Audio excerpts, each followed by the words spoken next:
Good morning, everyone. I have been talking on this book, Opening the Hand of Thought. So far I have been talking on the preface. And this morning I'd like to talk on the preface written by Daitsu Tom Wright, one of the translators of this book. The title of his writing is On the Nature of Self.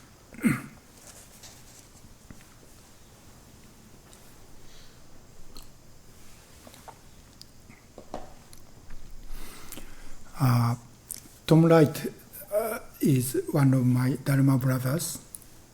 He was born in Wisconsin, and when he was a university student, he was a kind of an activist, civil rights activist, and he joined the march of the Martin Luther King, and he said he was shot by a policeman. Anyway, and he was also a conscientious objector. Instead of going to the Vietnam War, he went to Japan as a lay missionary from a Lutheran church from Wisconsin. And he worked for a church in Hokkaido as a lay missionary. And I'm not sure why, but somehow he became interested in Zen, and he started to go to a Zen Buddhist temple in Hokkaido to practice the Zen. And he said one day he was sitting at the Zen at the temple. The pastor, the minister of the Lutheran church, called him to the temple and said, "You are going to hell. You will practice pagan." And he was fired. And he said when he was talking with that, pastor, he made very solid determination that he will never be again the member of the religious organization. Anyway, so he quit the job, and he studied Japanese language, and his first teacher of Japanese language became his wife. So he married in Hokkaido, and he moved to Kyoto. Or before that, in 1969, January 1969, when I first participated 5-day session at Antaiji, he was there. So my first session was his first session at Antaiji. So we started to practice the Zen under Okumura Roshi's guidance at the same time. That was 69 means 36 or 7 years ago. Anyway, so after that he moved to Kyoto and regularly practiced at Antaiji with Okumura Roshi. Since then, he has been living in Japan, in Kyoto. So almost more than 35 years he has been living in Japan. It's longer than his life in the United States. He went to Japan early 20th. So he is almost Japanese.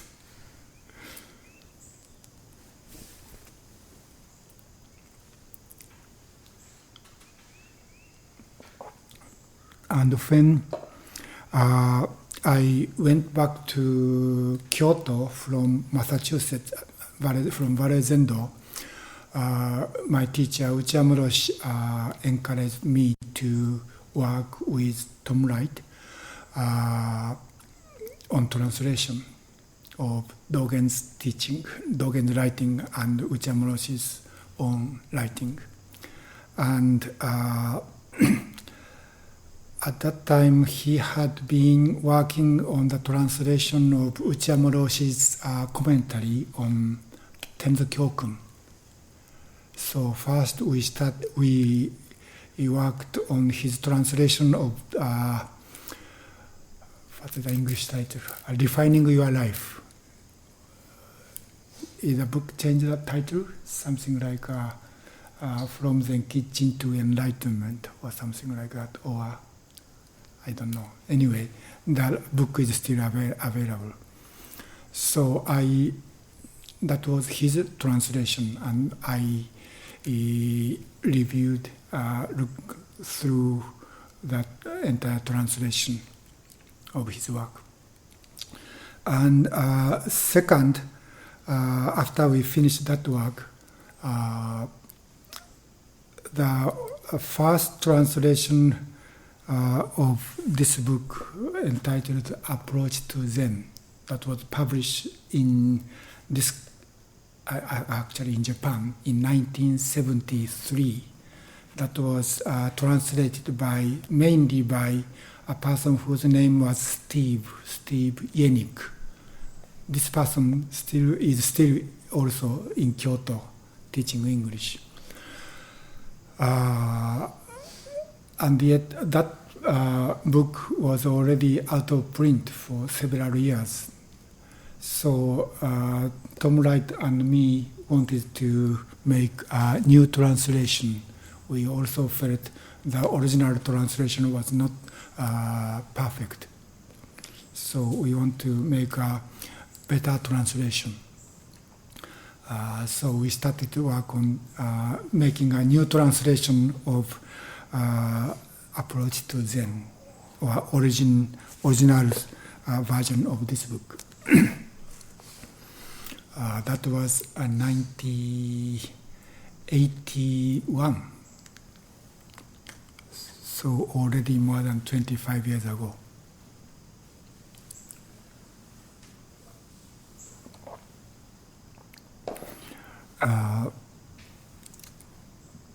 Since then, he has been working on Okumura Roshi's translation.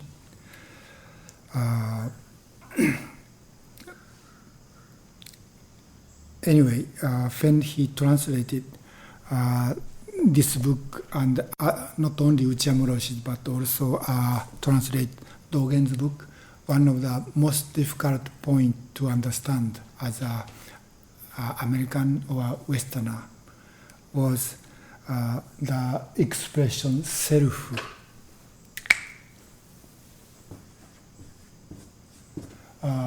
Or jiko.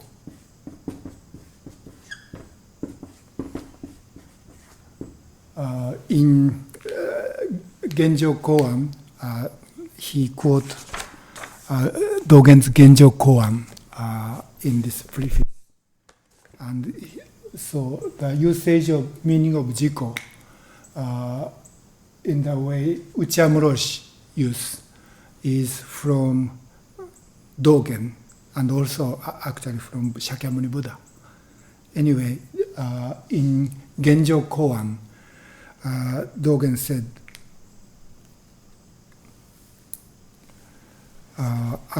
this is Tom Wright's translation. I think this is very famous, well-known words of Dogen, so probably many of you already knows. That is, to practice and learn about the Buddha way is to practice and learn about jiko. He used a Japanese word in this translation.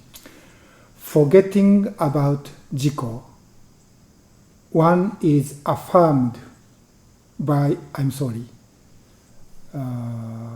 to practice and learn about the Buddha way is to practice and learn about Jiko. And to practice and learn about Jiko means to forget Jiko or the self.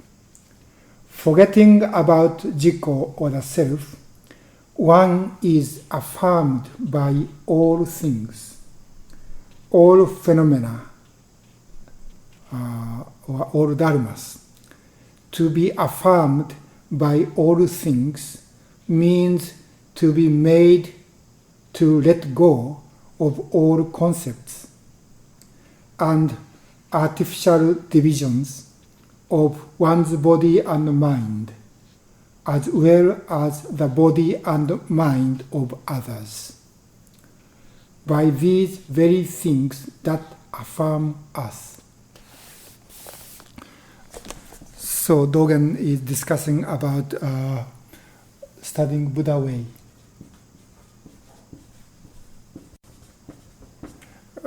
Tom Wright translate practice to practice and learn about the Buddha way. I don't like this translation. It's not about, but study Buddha way, not study about or learn about Buddha way, but we study and practice Buddha way. Anyway, so this Jiko or self is very important. Almost one of the key words of Dogen's teaching.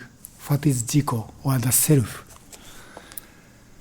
And also one of the key words of Okumura Roshi's teachings. I talked about my experience, how I became his disciples.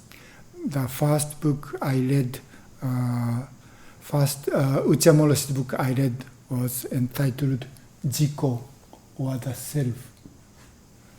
So this word Jiko is really important. And Dogen said to study Buddha way is to study this Jiko. And this Jiko is a kind of difficult thing in terms of Buddhist teachings, because one of the most important teaching of Shakyamuni was no self. If there's no self, what is self? We have to study. That is the koan. And even though Shakyamuni Buddha said there's no self is no atman. Or anatman. Atman is self.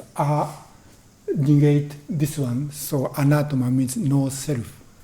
This is one of the very important point of Buddha's, not only certain schools of Buddhism, but entire Buddhism, this teaching, no atman or no self is essential point. Then what is a self we have to study? And why we can say to study Buddha way is to study the self. So we have to be very careful what this self means.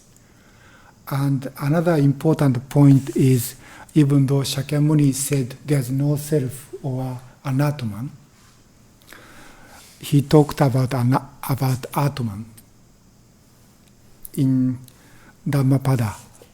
Dhammapada is one of the oldest Buddhist sutra, collection of short verses. So I think you are familiar with Dhammapada.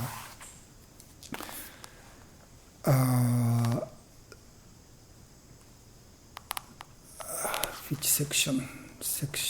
One of the sections in Dhammapada is titled The Self. And Sanskrit word, not Sanskrit, but Pali word for the self is atta. or attan. And this attan means atman in Sanskrit. So Buddha talks about the self, talks about the atman, and he didn't negate the existence of atman. For example, verse number 157, Shakyamuni said, like, if a man esteems the self, let him guard himself with great care. So we have to protect the self. Let the wise man keep vigil, V-I-G-I-L, vigil over himself. So we have to watch the self. In one of the three watches of life or of the night. So we have to carefully watch the self, atman. And next one, 158, Buddha said, let each first firmly establish himself in right conduct. So he said, we have to establish the self, establish the atman. In right conduct, that might mean we have to train ourselves to do good things. Then only may he admonish others. So only when we train ourselves, then we can admonish or teach others. Such a wise man does not suffer blemish. So before teach others, you have to teach yourself. So this self is opposition of others. And 159 is, let a man mold himself, or the self, into what he admonishes others to be. Let a man mold, M-O-L-D, mold himself into what he admonishes others to be. So same thing. Before you teach others, you have to study and train yourself. Thus, well controlled, he can control others. I don't like the English word control here. The word used in Japanese translation is translated as like a what is the word? Not control, but harmonize. When Dogen said, we in our practice of Zazen, we harmonize our body posture and harmonize our mind, our breathe, and harmonize our mind. That harmonize is the same word with this control. So I don't like control here, but harmonize ourselves. And it is extremely difficult indeed to control or harmonize one's own self. So Buddha put emphasis on harmonize ourselves. And 160 is one of the most famous or well-known verse in Dhammapada. And this is really important. That is, the self is the master of the self. Who else can that master be? With the self fully subdued. Subdued is same as controlled or harmonized, being one with the self. One obtains the sublime refuge, which is very difficult to achieve. Let me read it again. The self is a master of the self. Who else can that master be? With the self fully subdued, one obtains the sublime refuge, which is very difficult to achieve. So this self or atman is a refuge of ourselves. No one else, no other people can be the master of ourselves. So even Buddha cannot be the master of ourselves. We have to, only the self is master of ourselves. Last week, I think, no, 2 weeks ago, I talked about a teacher, and I said, Okumura Roshi said, you have to, the true teacher, the only true teacher is our zazen. That means this self. So that teaching of Okumura Roshi came from this teaching. The self is only the master of the self. So even in Buddha's teachings, this atman or self is important. And at least here in this section of Dhammapada, Buddha didn't negate the self or atman. There are several more. Let me read them. The sin committed by oneself, born of oneself, produced by oneself, crushes the evil-minded one as the diamond cuts the precious stone. So we create bad karma by doing evil thing. Please. Did you say the sin? Yeah, the translation said sin, but this is same as misdeed or wrongdoing.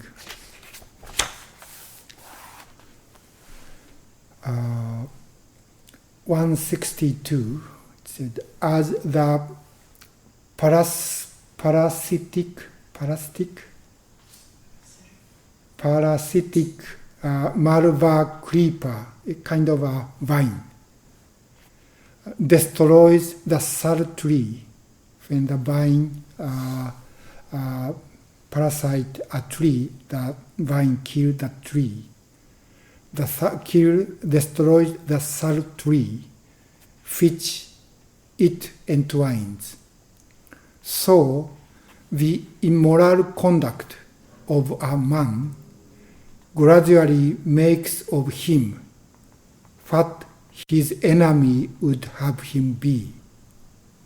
So the self may destroy the self. So we have to be careful about our conduct. And 163, it is quite easy to perform evil deeds which are not beneficial to oneself, to the self, to the atman. But it is extremely difficult to perform a deed which is righteous and beneficial. So it's easy to do something harmful to ourselves, and it's difficult to do beneficial to ourselves. So we have to be careful, and we should try to take care of ourselves. And that can be only by the self, not by other people. 164. If an evil-minded one, by reason of his false views, reviles the teaching of the Arhat, in this case Arhat means Buddha, the noble ones, and the virtuous, verily he brings forth the fruit of his own destruction, even as does the Taka reed. I don't know what this reed means. 165. By self alone is evil done. By self alone is one defiled. By self alone is evil not done. By self alone is one purified. Purity and impurity depend on oneself. No one can purify another. So even Buddha cannot purify us. We can purify only ourselves.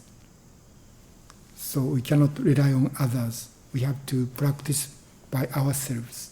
We have to try not to do evil thing and try to do good thing by our own effort. So this self is really important, at least in the teachings of Buddha in this section of Dhammapada. And final verse in this section, 166, is, however much one is engaged in activities for the good of others, one should not neglect his own spiritual purpose. Having discerned one's own task, let him apply himself to that task with diligence. So, this is Buddha's teaching about atman, and further relationship between this teaching about the self and more important and more kind of essential teaching of Buddha's about no self is, I think, one of the very important point of Buddha's teaching as a whole. Even in the Dhammapada, he also talks about anatman. In verse 279, he said, all forms of existence are unreal. This unreal is translation of anatta. Anatta means no atman. So, in the same text, Buddha once said, there's no atman. And another section he said, there's atman, and we have to take care of it. So this is really contradicted. So this is a koan. So koan is not, only in Zen, but within original teaching of Shakyamuni, there's a very clear contradiction. So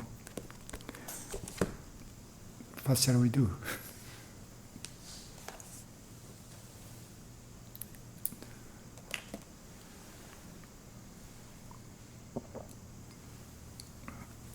And there was a story, I think, in Vinaya, one of the Vinaya. Someone asked Buddha, is Atman exist or not? I think Buddha didn't answer. Or he said, he said, yes, it exists. And probably another person asked the same question. Buddha said, no. So Ananda asked Buddha, why you said yes to the first person and why you said to the second person in the opposite? And I forget what Buddha said. But probably what he said is first and the second person had a different kind of a assumption, concept about the self. So the self doesn't exist in the way the first person thought. And the self does not exist self, what's the word? How can I say? If he said there's no self in the way the second person understood, it was also a mistake. So basically what Buddha said, Buddha didn't discuss whether the self exists or not, or atman exists or not. But when Buddha said anatman or no self, this no self is certain meaning. And when he discussed about the self or the atman is the foundation of the self or master of the self, this self has another meaning. So we have to be careful about this. I mean, when we say, or in Buddhism, not we, but Buddha said no self or anatman, this is certain concept that is in the Abhidharma. Abhidharma is a kind of a system of Buddhist teachings established in India about within a few hundred years after Buddha's death. One of the definition of atman in the case of, anatman is in Japanese, jo itsu shu sai. Sorry. Shu sai. Jo is permanent. And it is one. And shu is a owner. And sai is a control or operate. So atman is something which is permanent. That means which doesn't change, which doesn't appear and doesn't cease. It's permanent. It's always there. And it should be only one. If there's two atman in ourselves, it's a problem. So atman should be only one. And it is a owner of this body and mind. And that operate this body and mind. This body and mind are, impermanent and always changing. And be born, stay for a while, changing the shapes and disappear. So this body and mind is within time. It's not, and it's changing. It cannot be permanent. And it's a collection of 5 skandhas. It's not one. And Atman is the owner of this body and mind, which operate and control this body and mind. So in that, Atman is like a owner of a car. Car, if the owner is permanent, unfortunately, the owner of the car is not permanent, but one person owns a car, and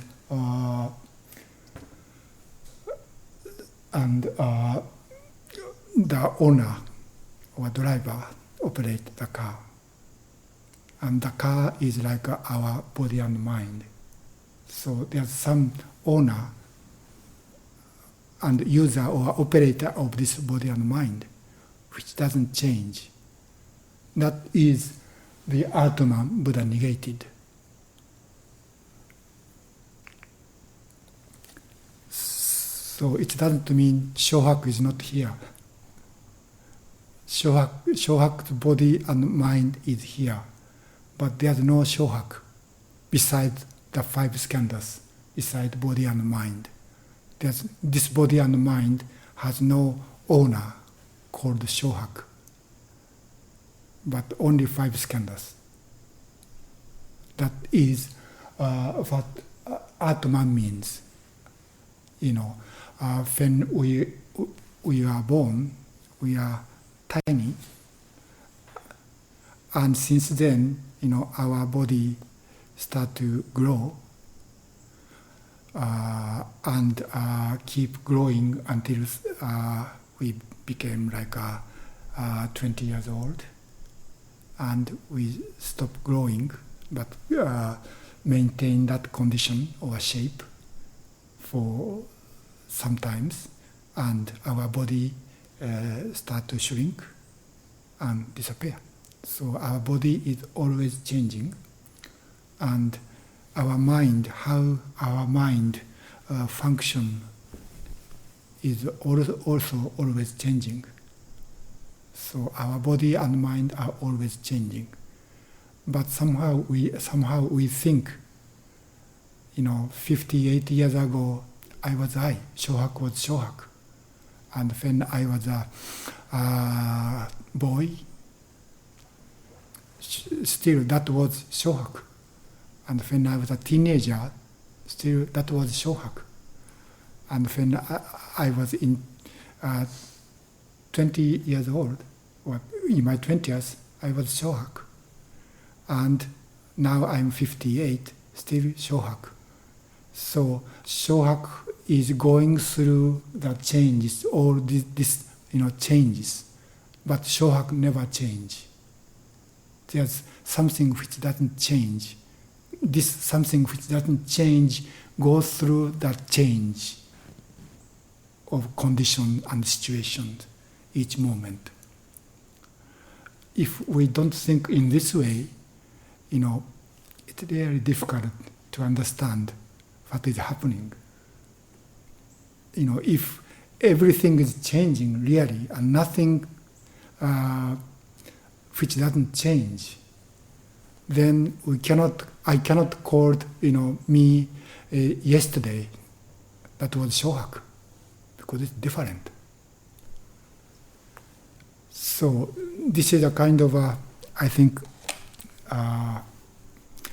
necessity or request of the way we think. If we assume there's something which doesn't change, like a Shohaku beside this body and mind, we cannot talk even who is this. I couldn't say I was born in 1948, because it's not certain that the person who was born in 1948 and the person who was living 2006 is the same one or not. There's no guarantee, right? But because we see the continuity, we think the baby who was born in 1948 was same person, and that person has been living within very different conditions and situations, and became 58. I think I'm more than middle-aged person now, and not too old, but 58-year-old person. Unless we assume there's something which doesn't change, we cannot, think or grasp, this continuity of life is same person. So I think as far as we think using our brain, that means using the concept, we need our way of thinking, or our logic need identity. Identity is one of the 3 very basic principles of logics. And logic doesn't like a contradiction, and doesn't like something between 2 different things. So Actually, I think this atman is how can I say, requirement in the way we think, we understand. Otherwise, there's no such things. And what Buddha said is there's no such things which doesn't change. The reality here is only ever-changing five skandhas. There's no one who own and operate this body and mind. But this body and mind somehow function as shohaku. And as a collection of causes and conditions, somehow Shohaku is now a Buddhist priest because of my karma. So I try to work as a Buddhist priest or a teacher. That's why I'm trying to speak about Buddhist teaching. So, the Shohaku as a collection of five skandhas is there as a temporary condition. But there's no such Shohaku which does not change. Do you see the difference of these two?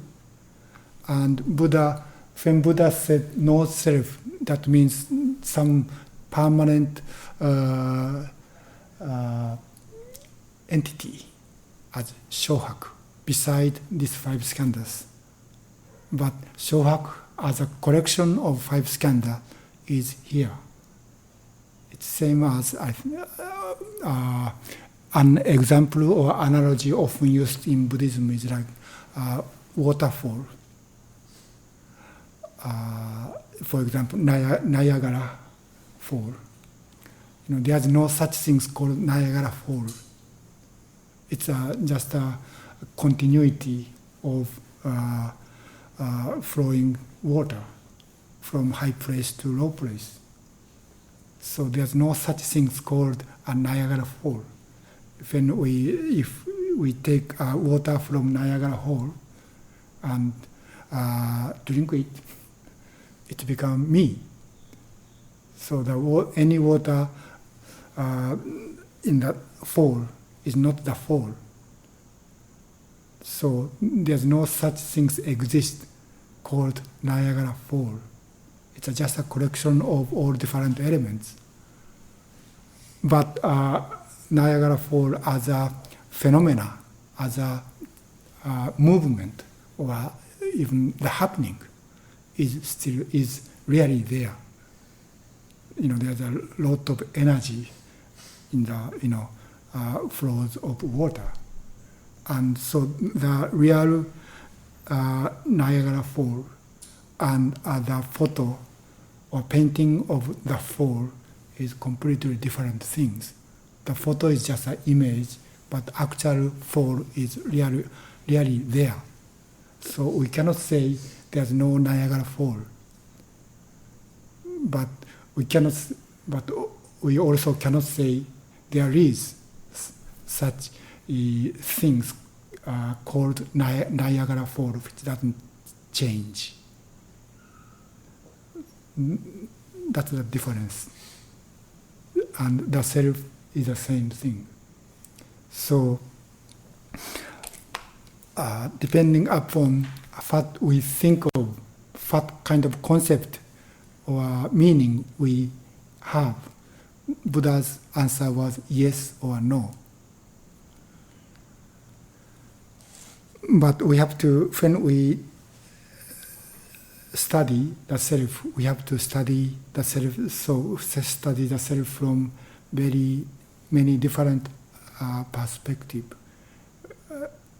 As in Buddhism, this self or atman that is permanent, only one, the owner of this body and mind, and control or operate this body and mind, that such thing doesn't exist. That is just a concept. but this person, this collection of body and mind or 5 skandhas is really there. And we have to take care of this body and mind. That is the self Dogen, Buddha talks about in Dhammapada, and Dogen talks about in Genjo Koan, and Okumura Roshi talks about in this book.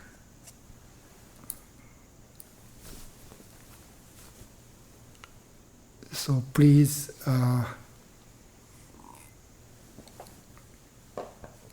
make that point clear. This is really contradiction, but we have to understand why Buddha said to, at least on the surface, contradicted. Anyway,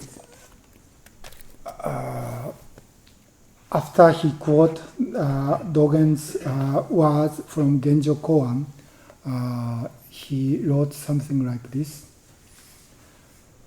It is not easy to understand the deeper layers of this passage of Dogen without giving a great deal of thought to how the word self is being used. For example, in the opening line where Dogen quotes the study and practice of the Buddha way with the study and practice of jiko, or self, jiko is being used in its broadest universal sense. In the next line, however, it is different. Although the line appears paradoxical, that learning about jiko is, or self, is forgetting about jiko. What Dogen is saying is that in learning about jiko in the broadest sense, that is, as our universal identity, we have to forget or let go of all the narrow ideas we might have about who we are. So here, Tom Wright point out there are 2 different self. One is a self as a narrow idea of who I am, and the self which is universal. I have a question about this statement by Tom Wright. I have different idea. I don't think these 2 are 2 different self. If we think, there are 2 different self, which is universal self and individual or ego-centered self, and we have to study or learn the universal self, but we have to forget the small ego-centered deluded self. There are 2 kinds of self, and one we have to study, another we have to forget. I think this interpretation is very dualistic, and I don't think there are 2 different kinds of self. So what? Self is really difficult things to really understand. So please understand that self is difficult. To understand what self means is really difficult. When you read this book, please be careful what self means in each time, in this case, Okumura Roshi uses. What is a self? Let me read another paragraph. He said, to illustrate this point, Okumura Roshi used to bring up many concrete examples. On a crowded train, and in Japan, that is a supremely concrete event. Forgetting or not clinging to thoughts of who we are in terms of our status, age, or gender means to get up and give our seat to someone who looks much more tired than we are, without thinking about doing a good deed or being well thought of. The same spirit comes up in not clinging to a feeling of frustration when we have to cook for the group and won't be able to sit with everyone else. This is about Tenzo during sesshin. Tenzo have to cook in the kitchen and cannot sit in the zendo. If the purpose of sesshin is sitting or Zazen practice, then Tenzo cannot practice. But somehow, when we are in charge of cooking, just cooking, that is the way we study the universal self and we forget the ego-centered self. I think that is what Tom Wright is saying.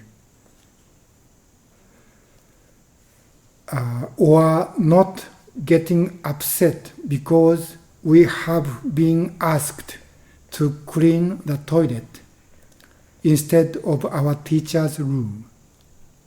Fear no one will see that, where no one will see what good work we are doing.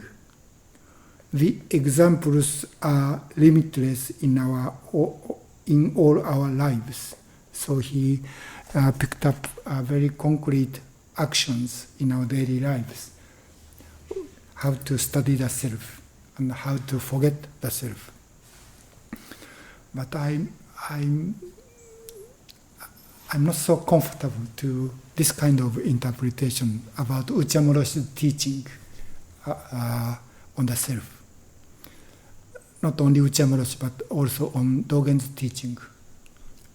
I don't think Dogen is saying we have to study the so-called universal self and we have to forget the ego-centered self. Somehow different. And I have been thinking, what is the difference? And to me, still it's kind of difficult to clearly point out what the difference. But probably, I think the main point is when Tom Wright pick up those examples that we cling to our what I want, what I like, what I want to do. And yet we let go of my desire and do something that overall situation or condition of the community require. When we make that kind of choice, whether I want to do what I want to do, or I should forget my personal desire but try to do it's needed or necessary or requested. When we are making that kind of distinction and making choice, that is done by really this person. And I think this person and so-called universal self is not really different.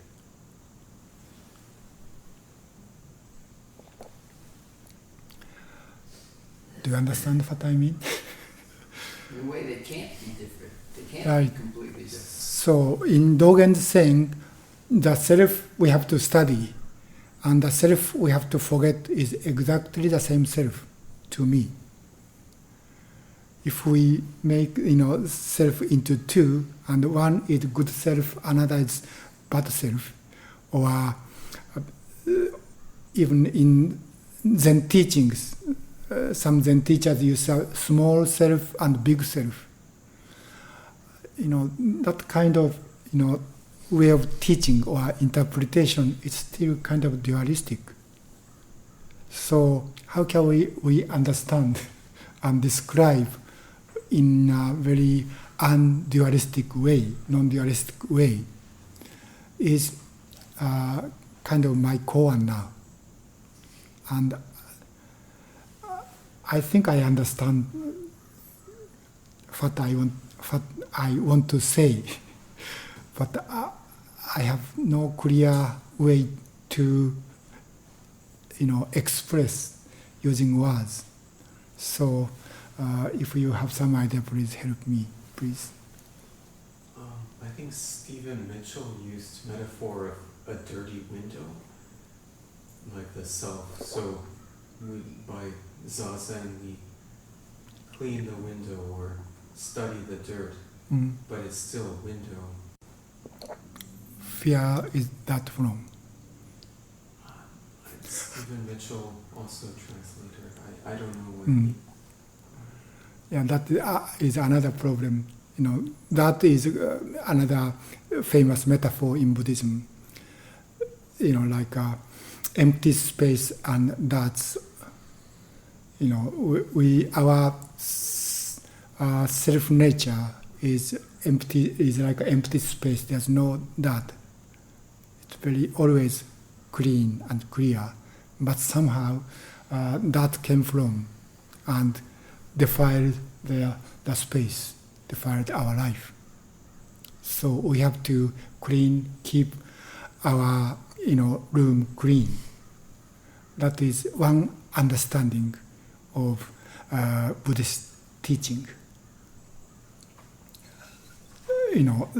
Famous Zen teaching, about the verses of sixth ancestor Huinan and his Dharma brother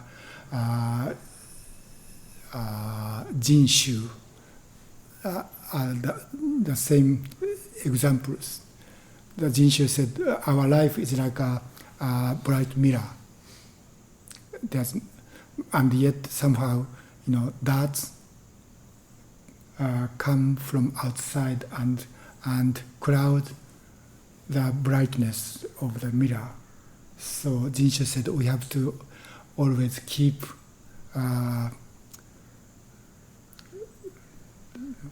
polishing the mirror. Try and not to allow that stick on the mirror. That is one understanding of Buddhist practice. But Hinan said, our life has no mirror.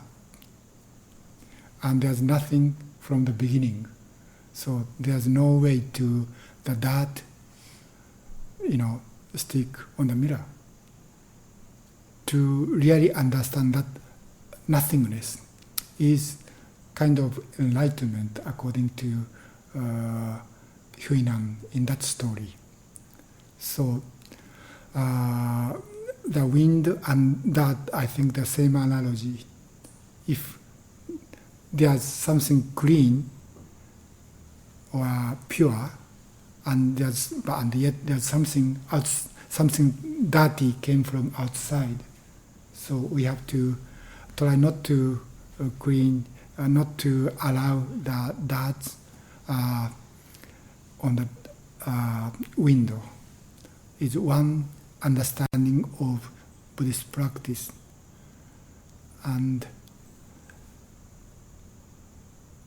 I think it's still different.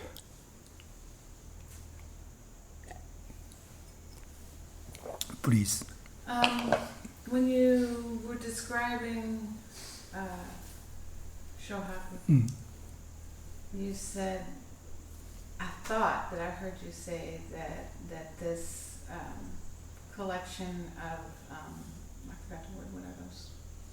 Collection of 5 skandhas. Were impermanent, Mhm. but that Shohaku was permanent. As a concept, the concept of Shohaku. Shohaku is, it's permanent, it doesn't change. The definition of Shohaku doesn't change. But the actual body and mind, 5 skandhas are always changing. But at some time, you will go away, Mm. and all memories of you will go away. Mhm. So then, to me, that Shohaku Mhm. is gone. So that is no permanent self. That's not the permanent self. Mm. That's a conception of a self. Right. That is what Buddha said. So I guess that's where I was starting to get confused. The self that is the whole idea of Shohaku is an illusion because it's impermanent. Mhm. But the self that we want to realize is the permanent ground that all impermanent selves arise from. So I guess what I was thinking about is,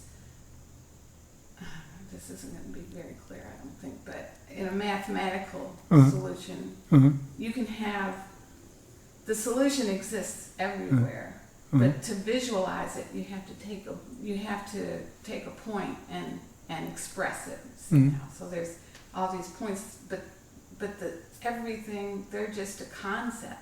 Right. So this idea of a window, Mhm. it would be as if you have a illusion Mhm. of a separate self, Mhm. and that illusion is this window, and it's so you're always trying to get rid of, by observing the illusion, it loses its power. Mhm. So I would guess I would go a little further and say that once you the illusion is the dirt, right? It's not that it's a impurity as much as just an illusion. Right. And that when you continue studying that, you realize not only is there no dirt, there's no window. Mhm. And so in that way, all things are the same, and that self that we operate from is, what you said about a controller Mhm. is not our minds, which we think controls ourselves, but it's the universal self. Right. Yeah, we have to change because things around us are changing. Mm-hmm. So there's no fixed self independent from all other things. In that sense, there's no self. We are a small part of this, movement, universal movement of all different things. And why isn't the universal movement of all different things the self? Isn't it that there's It's no not- separate self? No, it's not the self. I mean, that is what Dogen said in his poem about Mount Ru.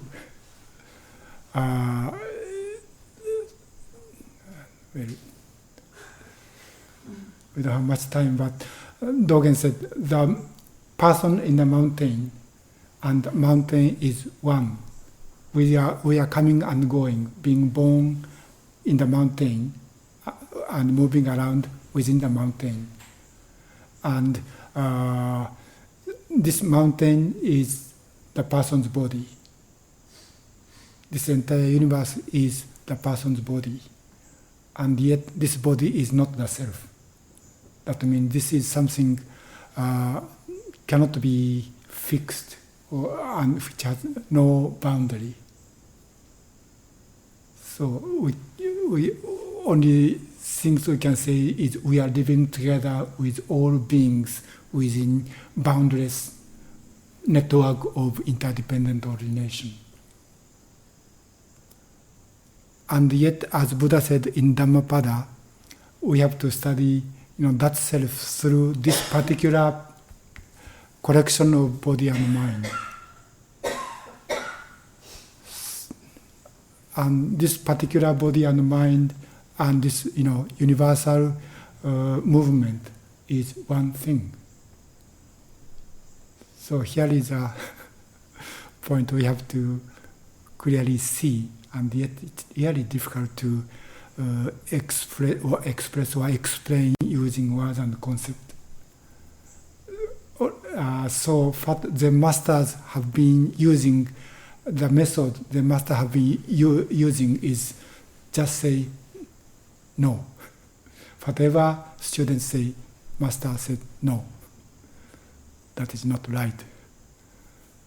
Please. Well, that reminds me of somewhere I read about the Hindu style of teaching, Mm-hmm. and about a common teaching word or something is neti, not yet. Not Right. Yet, not yet. Right. No, not yet. But I was wondering about maybe Japanese translation, but the English word provisional. Mm-hmm. Sometimes say this is a provisional, this is a convenient, this is a temporary, Mm. not real, but it's a tool to help us live or something. Yeah, that is what Nagarjuna said when he discussed about absolute, ultimate truth and conventional truth. Whatever we discuss using words is conventional truth. But the ultimate reality cannot be discussed or understood or explained using words and concept. So we have to close our mouths and just sit in silence. That is one kind of a style of Buddhist teaching. From understanding of this, kind of very paradoxical reality, and yet, that is beyond our thinking, beyond our conceptual thinking. But in order to discuss or understand that reality beyond conceptual thinking, only tools we can use is conceptual thinking. That is a problem. But we don't have to believe it as that they're Yeah, fixed or right. Well, I mean, we got all kind of ways to right. shade it. So what Buddhist teachers have been doing is kind of create one building and destroy that building and create another building and destroy another system and create next one, or just sit. So, what I want to say today is, when you read this book, Opening the Hand of Thought, please keep this word or self as a koan, something which you have to think and try to understand. And there's no fixed definition of the self. And if we make a fixed definition of the self, then probably we lose the self. So we have to destroy it and see, this self from many different perspectives. And what we have to really understand is not what not Dogen, but Okumura Roshi is saying, writing in this book, but about actual self in this side. So, in many places of this book, Okumura Roshi discusses about what is the self or jiko. So, this is really essential point of his, not only his, but Buddha's teaching. So please keep it in your mind, and I don't give you, and I cannot give you that, fixed definition of what this self is. But there are many perspectives or way to see the self and grasp the self, and whatever way we grasp, then we have to open our hand. That is basically his teaching. Okay. Any questions? Okay, thank you.